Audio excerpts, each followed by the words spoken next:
ప్రేక్షకులకు నమస్కారం అండి. మోకాళ్ళ నొప్పులు ఇది ప్రతిరోజు వినే మాటే. ప్రతి ఇంట్లోని ఉన్న ప్రాబ్లమే. ఇంట్లో 10 మంది ఉంటే ఇద్దరు ముగ్గురులో ఉన్న మేజర్ ప్రాబ్లం అండి ఇది. పూర్వం 60-70 ఏళ్ళు వచ్చాక వచ్చేయి. ఇప్పుడు 30 సంవత్సరాలకి 35 సంవత్సరాలకి కూడా మోకాళ్ళ నొప్పులు. లేకపోతే నడవలేకపోతున్నాం. కారణం ఏంటంటే మినరల్ డెఫిషియన్సీ, లేకపోతే అరిగిపోతున్నాయి, గుజ్జు అరిగిపోతుంది. ఇటువంటి సమాధానాలే వస్తున్నాయి. ఇప్పుడు ట్రాన్స్‌ప్లాంట్ అనేది వచ్చిందండి, ఆపరేషన్ అనేది. ఇది ఒక 15-20 సంవత్సరాల క్రితం లేదు కదా! బహుశా ఒక 15 ఏళ్ళు అయిందేమో నాకు తెలిసుండగా. ఒక 20-25 సంవత్సరాల క్రితం అయితే ఇది లేదు. అప్పుడు 80-90 ఏళ్ళు వచ్చినోళ్ళు, 35-40 ఏళ్ళు వచ్చినోళ్ళు ఎవరికి నొప్పులు వచ్చినా మందులు వాడుకునేవారు. ఇప్పుడు ట్రాన్స్‌ప్లాంటేషన్ అనేది వచ్చింది కాబట్టి ఏదో ఒక 20 రోజులు కష్టపడితే అయిపోతుందిలే, మోకాలు చెప్పులు మళ్ళీ కొత్తవి ఏం చేసుకుందామని అందరూ ఆపరేషన్‌కి వెళ్ళిపోతున్నారు. అందరూ అంత ఆపరేషన్‌కి వెళ్ళిపోవలసినంత అవసరం లేదండి. లేకుండా కూడా మనం ఆయుర్వేదంలో అద్భుతంగా తగ్గించుకునే మందులున్నాయి. మీ యొక్క ఎముకల యొక్క శక్తిని పెంచుకోవాలి ముందర. ఈ ఆయిలు, నెయ్యి అనేది తగ్గించేయటం వల్ల కూడా ఈ గుజ్జు అనేది తగ్గిపోతుందండి. మీరు చక్కగా నూనె, నువ్వుల నూనె, వేరుశనగ నూనె, లేకపోతే కుసుమ నూనె, అంటే సాఫ్లవర్, సన్‌ఫ్లవర్ కాదు నేననేది. కుసుమ నూనె అంటే అందరూ సన్‌ఫ్లవర్ అనుకుంటారు, కాదు, సాఫ్లవర్.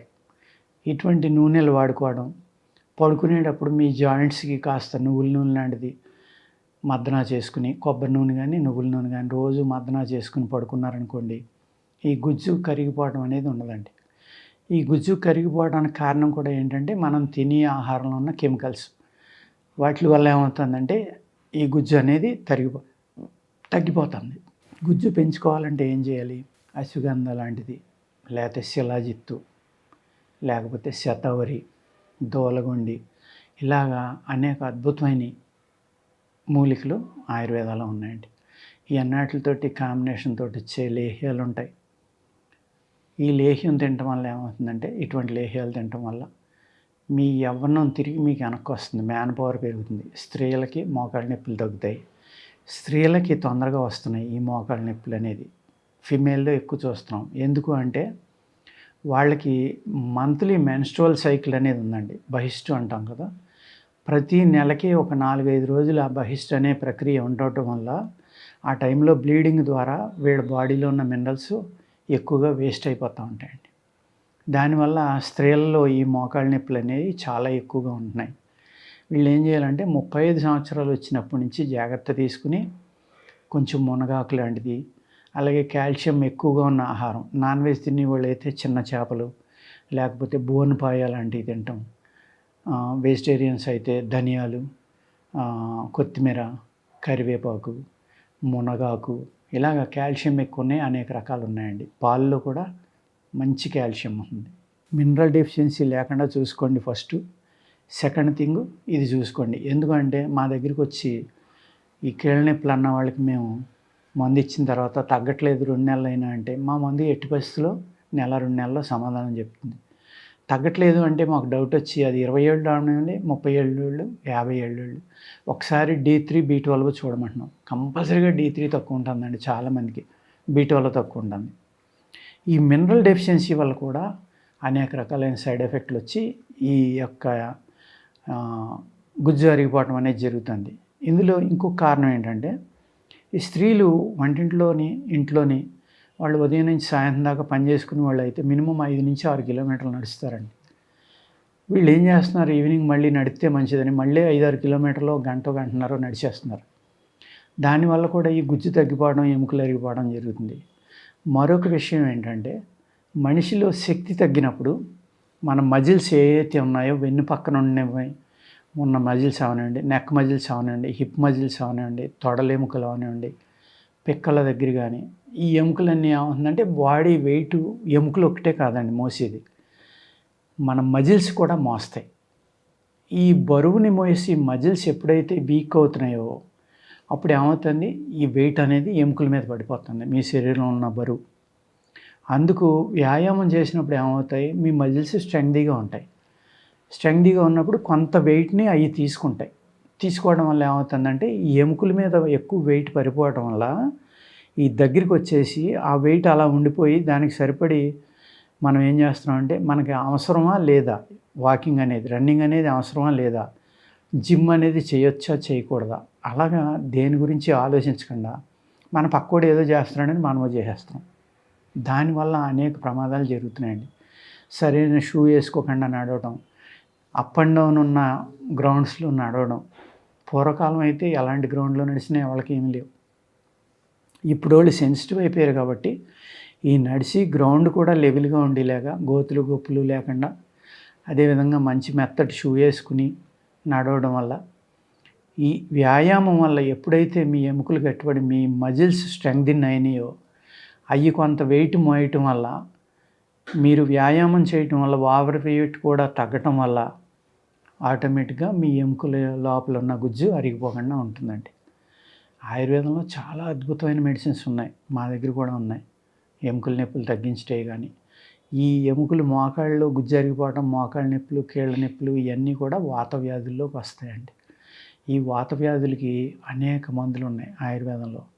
అది శరీర తత్వాన్ని బట్టి మీకు ఏది సూట్ అవుతుందో చూసుకుని మజిల్ని స్ట్రెంగ్తెన్ చేసుకోవాలా, నరాల నొప్పుల వల్ల నరాలని మళ్ళీ ఓపెన్ అయ్యేలాగా నొప్పులు తగ్గించుకోవాలా, వాతాన్ని తగ్గించుకోవాలా, లేక ఎముకల్లో ఉన్న ఈ చెడుని తీసేయాలా, ఇన్ని రకాలుగా ఆలోచించుకుని మీరు కనుక మందులు వాడుకుంటే ఈ గుజ్జు అనేది పెరగాలంటే మీరు నువ్వులుండలో చాలా బాగా పనిచేస్తాయండి. అదేవిధంగా ఎక్కువగా నెయ్యి తినటం, లేకపోతే నూనె తీసుకోవడం. ఆ నూనె కూడా చెప్పాను కదా, సాఫ్లవర్, చిన్న కుసుముల నూనె, లేకపోతే వేరుశనగ నూనె, నువ్వుల నూనె, ఇవన్నీ బాగా పనిచేస్తాయి. మీకు గుజ్జు అరగకుండా ఉండాలి అంటే మీరు కంపల్సరీగా ఉదయం లేవగానే మీ జాయింట్స్ అన్నిటికి కొబ్బరి నూనె కానీ నువ్వుల నూనె కానీ కాసేపు మసాజ్ చేసుకోండి. జబ్బు వచ్చాక మందులు వింగి లేగలేకుండా అయిపోయి చేసి కన్నా ఒక్క 10 నిమిషాలు దానికి కేటాయించండి దయచేసి. అలాగే పడుకునేటప్పుడు కూడా రాసుకుని, జిడ్డు అనుకోవద్దు, అది అలవాటైపోతే చాలా ఆనందంగా ఉంటుంది. అంచేత జిడ్డు లేకపోతే ఇంకోటి ప్రతిదాన్ని అసహ్యించుకోవడం మొదలుపెట్టినాం ఒక మంచి విషయాన్ని కూడా. దానివల్ల ఇవాళ మనం ఎన్ని ప్రాబ్లమ్స్ ఫేస్ చేస్తున్నాం. నేను చెప్పిన అశ్వగంధ, శిలాజిత్తు, లేకపోతే శతావరి, దూలగొండి, గోక్షుర ఇలాంటి అనేక రకాలైన మూలికలు ఉన్నాయి. మీ శరీరంలో మజిల్ పవర్ని, మీ బోన్ లోపల ఉన్న మ్యారోని పెంచి మీ ఎముకలు మళ్ళీ ఈ ధాతువులను రిలీజ్ చేసేలాగా చేసే శక్తి నేను చెప్పే మూలికల్లో ఉందండి. వీటిని కనుక మీరు వాడుకుంటే ఎప్పుడైతే ధాతువులు పెరిగినాయో ఆటోమేటిక్గా గుజ్జు కూడా పెరుగుతుంది. పెరగడం వల్ల అది పూర్తిగా అరిగిపోయాక, పూర్తిగా పోయాక కాదండి నేను చెప్పేది. ముందర నుంచి జాగ్రత్త తీసుకోవడం మొదలుపెట్టండి. వచ్చాక మనం ఏదో వాడుకునే బదులు రాకుండా చేసుకుంటే ఎప్పుడూ సుఖంగా హ్యాపీగా ఉండొచ్చు. వచ్చాక అటు పరిగెత్తి ఇటు పరిగెత్తి మనం ఎన్ని ఆచరించినా కూడా అప్పటికి వయసు అయిపోతుంది. వయసు ఎప్పుడైతే మీకు 40-45 దాటిందో మీ బాడీ అంటే మీ గుర్రం వెనక పరిగెట్టడం మొదలుపెడుతుంది. అప్పుడు మీరు మందులు వాడినా అంత ఫాస్ట్గా రికవరీ రాదు. అదే మీరు 30 నుంచి జాగ్రత్త తీసుకోవడం మొదలుపెట్టి ఈ కాల్షియం బాగా ఉన్నాయి కానీ, బాగా బలమైన ఆహారం కానీ, లేక మనం పూర్వీకులు తిన్నట్టుగా వేరుశనగుండలు లేకపోతే నువ్వులుండలు ఇలాంటివి తినటం, నెయ్యి ఎక్కువగా వాడుకోవడం, ఆవు నెయ్యి. ఇక్కడ నెయ్యి వాడడం వల్ల ఫ్యాట్ పెరిగిపోతుంది, బ్లాక్లు వస్తాయి, క్లాట్లు వస్తాయి, గుండె జబ్బులు వస్తాయి అనేది చాలా తప్పండి. ఎందుకంటే ఈ నెయ్యి మీరు శుభ్రంగా తినటం వల్ల, గేదె నెయ్యి తినొద్దు దయచేసి. నెయ్యి అన్నానని మళ్ళీ గేదె నెయ్యి తినేసి, గేదె వెన్నపూస తినేసి నేను వెయిట్ పెరిగిపోయినా నన్ను తిట్టొద్దండి. నేను చెప్పేది ఓన్లీ నాటు నెయ్యి, ఇండియన్ కౌ. ఆ నెయ్యి కనుక మీరు రోజు చక్కగా ఆహారంలో తీసుకుంటా ఉంటే మీ గుజ్జు అనేది పోకుండా, పోయిన వాళ్ళకి పెరగడానికి కూడా ఆస్కారం ఉందన్నమాట. నేను చెప్పిన మూలికలను తీసుకుంటా ఈ నెయ్యిని కూడా వాడుకుంటూ ఉంటే మీరు చక్కని ఫలితాలను ఇస్తుందండి. నొప్పి వచ్చిన వెంటనే ఆపరేషన్కి వెళ్ళిపోవాల్సిన పని లేదు. మీరు ట్రై చేయండి, వయసును బట్టి మీరు నిర్ణయం తీసుకోండి. మళ్ళీ అది మార్చాలని కూడా డాక్టర్లు చెప్తున్నారు. ఒక 10 ఇయర్స్కో 15 ఇయర్స్కో మళ్ళీ ఆపరేషన్ చేయించుకోవాలని చెప్తున్నారు కదా. అప్పుడు మళ్ళీ మీరు చేయించుకోగలరో లేదో కూడా ఆలోచించుకోండి.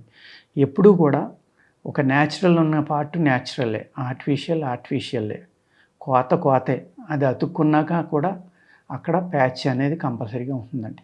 ఇవన్నీ ఆలోచించుకుని మీరు ప్రాబ్లం రాకుండానే ఆహారంలో జాగ్రత్తలు తీసుకుని వ్యాయామం చేసి మీ శరీరంలో శక్తి తగ్గకుండా చూసుకుంటే ఆ గమ్ అనేది అరిగిపోకుండా ఉంటుందండి. అర్థమైంది కదండి. నమస్కారం.